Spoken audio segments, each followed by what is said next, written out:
ทีมงานเจ้าสายได้คำขวัญใหม่สู้ตายมิวสิกนะฮะ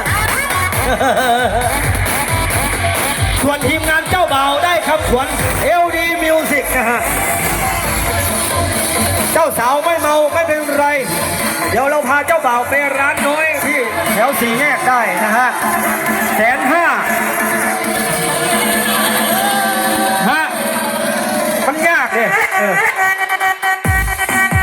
นั่นเมาก็ไม่เมาสักทีเดี๋ยวพาเจ้าบ่าวไปเลยร้านน้อยเลยเราจะพาเจ้าบ่าวไปที่ตู้แก้วดงนาส้มนะฮะไปขึ้นสวรรค์38